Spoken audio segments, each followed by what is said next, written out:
राजनीति का नया रिश्तेदार खोजिए। जी हाँ, उत्तर प्रदेश की राजनीति में आजकल रिश्तों के नए रिश्तेदार तलाशे जा रहे हैं। कल तक जो नेता खुद को यूपी के दो लड़के कहकर चुनावी रैलियों में सीना चौड़ा करते थे, आज रातों रात उनका डिमोशन हो गया है। अब वो भैया नहीं रहे, अब वो बन चुके हैं अंकल जी। और ये डिमोशन किसी अंकल जी की सोसाइटी के वॉचमैन ने नहीं किया, बल्कि किया है बसपा के 30 साल के युवा नेता आकाश आनंद ने। हाथरस की रैली में जब भीड़ ने चिल्लाकर कहा अखिलेश भैया, तो आकाश आनंद ने झट से माइक संभालकर कहा अखिलेश अंकल है, अब भैया नहीं रहे। मेरी उम्र 30 साल है और वो 50 पार कर चुके हैं, तो अब अंकल ही होंगे ना। अब सवाल ये है कि क्या ये सिर्फ एक हल्का फुल्का तंज है या फिर इसके पीछे मायावती और बसपा का वो जेन ज़ी गेम प्लान है जिसने विपक्षियों की नींदें उड़ा दी। नमस्कार, मैं हूं जयश्रीका और आप देख रहे हैं भारत 24 डिजिटल। और आज हम डिकोड करेंगे यूपी की राजनीति का अंकल वर्सेस बॉयज वाला ये नया अध्याय। चलिए सबसे पहले आपको टाइम ट्रेवल करवाते हैं। याद कीजिए 2017 का विधानसभा चुनाव या 2024 का लोकसभा चुनाव। जब भी अखिलेश यादव और राहुल गांधी एक साथ मंच पर आते थे तो बैकग्राउंड में गाना बजता था यूपी के दो लड़के। ब्रांडिंग जबरदस्त थी, संदेश ये देने की कोशिश थी कि देखिए हम युवा हैं, हम नई सोच वाले हैं। लेकिन राजनीति में एक चीज हमेशा ध्यान रखनी चाहिए, समय किसी के लिए नहीं रुकता और उम्र तो बिल्कुल नहीं।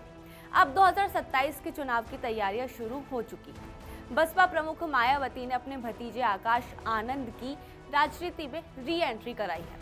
आकाश आनंद की उम्र है 30 साल, लंदन से पढ़ाई करके लौटे हैं, रील्स और ट्रेंड्स समझते हैं। हाथरस के सादाबाद में बसपा की बड़ी रैली थी। आकाश आनंद मंच पर बोल रहे थे। इसी बीच कार्यकर्ताओं की तरफ से अखिलेश यादव के लिए भैया शब्द निकला।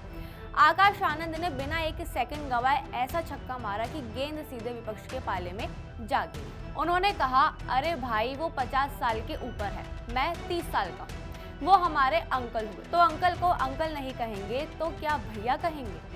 अब सोचिए 50 साल की उम्र में कोई नेता खुद को लड़का कहे और सामने से 30 साल का लड़का आकर उसे अंकल बोल दे, तो राजनीतिक गलियारों में हंसी का फव्वारा छूटना तो तय। लेकिन राजनीति में कोई भी बयान बिना मतलब के नहीं दिया जाता। इस अंकल तंज के पीछे एक बहुत सोची समझी क्रोनोलॉजी है।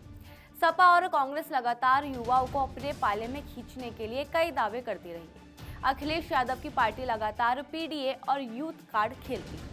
राहुल गांधी भी युवाओं के मुद्दे उठाते हैं, लेकिन आकाश आनंद ने एक ही झटके में अखिलेश और राहुल दोनों की युवा नेता वाली छवि पर सवाल खड़ा कर दिया है। आकाश का संदेश बहुत साफ है। पहला, अगर बात उम्र की है तो 50 साल के नेता अंकल है, युवा नहीं। दूसरा, असली जेनजी और पहली बार वोट देने वाला यूथ अगर किसी से कनेक्ट कर सकता है तो वो 30 साल का आकाश है। तीसरा, विपक्ष का यूपी के दो लड़के वाला नैरेटिव अब आउटडेटेड हो चुका है। यानी जो विपक्षी पार्टियां अब तक युवाओं के नाम पर राजनीति करने का दावा कर रही थी, आकाश ने उनके सामने एक आईना रख दिया है कि अंकल जी जरा अपनी जन्मतिथि भी देख लीजिए। अब आप सोच रहे होंगे कि आखिर अंकल बोलने से चुनाव पर क्या फर्क पड़ेगा। तो चलिए आपको उत्तर प्रदेश के कुछ ऐसे कड़वे और दिलचस्प आंकड़े दिखाते हैं जिन्हें देखकर आप समझ जाएंगे कि मायावती और आकाश आनंद आखिर किस सोने की खदान पर हाथ मारना चाहते हैं। यूपी में कुल मतदाता है लगभग 13 करोड़। इनमें से 18 से 27 साल के युवा जेनजी कितने हैं पता है आपको? पूरे 2.7 करोड़, यानी कुल वोटर्स का लगभग 15%। अब जरा 2022 के विधानसभा चुनाव के नतीजे याद कीजिए। यूपी की 403 सीटों में से 99 सीटें ऐसी थी जहां हार जीत का अंतर 10,000 वोट से भी कम था। कई सीटों पर तो फैसला सिर्फ 500 या 1000 वोटों से हुआ था। अब गणित समझिए, अगर इसे 2.7 करोड़ जेनजी वोटर्स में से सिर्फ 3 से 5% वोट भी खिसक कर किसी एक तरफ चले जाते हैं तो यूपी की कम से कम 80 से 120 सीटों के नतीजे पलट सकते हैं। इसलिए बसपा ने नया गेम प्लान बनाया है। हर बूथ पर 10 युवाओं की टीम तैनात कर यूपी के 1.77 लाख बूथों के हिसाब से लगभग 17.7 लाख युवाओं की नई फौज खड़ी कर और पारंपरिक भाषणों की जगह इंस्टा रील्स, यूट्यूब शॉर्ट्स और सीधा संवाद करना। आकाश आनंद ने नीट पेपर लीक और नौकरी के मुद्दों पर सीधे छात्रों के बीच जाकर ये साबित करने की कोशिश की है कि वे सड़कों पर उतरने वाले युवा हैं, ना कि एसी कमरों में बैठकर ट्वीट करने वाले अंकल। अब बात करते हैं कि इस पूरे घटनाक्रम में विपक्ष का क्या हाल है। सपा और कांग्रेस के लिए ये स्थिति बड़ी अजीब हो गई है। अगर वे आकाश आनंद के बयान पर ज्यादा भड़कते हैं तो अपनी उम्र का मजाक बनवा बैठेंगे, और अगर चुप रहते हैं तो आकाश आनंद का अंकल वाला ठप्पा उन पर चिपक जाएगा। वैसे भी आकाश आनंद का राजनीतिक सफर किसी रोलर कोस्टर से कम नहीं रहा। दिसंबर 2023 में मायावती ने उन्हें अपना उत्तराधिकारी बनाया, लेकिन मई 2024 के चुनाव प्रचार में आकाश ने तीखे भाषण दिए, एफआईआर हुई तो मायावती ने उन्हें अपरिपक्व कहकर पद से हटा दिया। लेकिन अब 2026 में जब 2027 के चुनाव सिर पर है, मायावती ने समझ लिया है कि अगर बसपा को रेस में बने रहना है तो युवाओं के बीच एक आक्रामक और अपना सा लगने वाला चेहरा लाना ही होगा। और आकाश आनंद ने आते ही बता दिया कि वे पुरानी ढर्रे की राजनीति करने नहीं आए हैं, वे सीधे सपा और कांग्रेस के युवा कार्ड पर वार कर रहे हैं। तो कुल मिलाकर कहानी ये है कि 2027 का उत्तर प्रदेश चुनाव सिर्फ नीतियों या वादों पर नहीं लड़ा जाएगा। इस बार मुकाबला इस बात पर भी होगा कि असली युवा कौन है।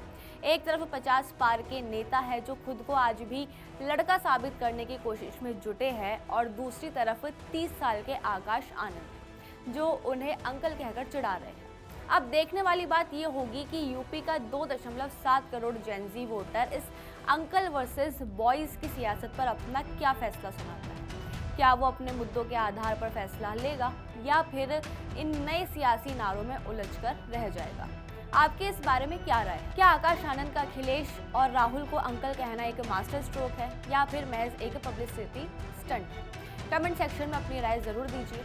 वीडियो पसंद आया हो तो इसे लाइक करें, शेयर करें और चैनल को सब्सक्राइब करना ना भूलें।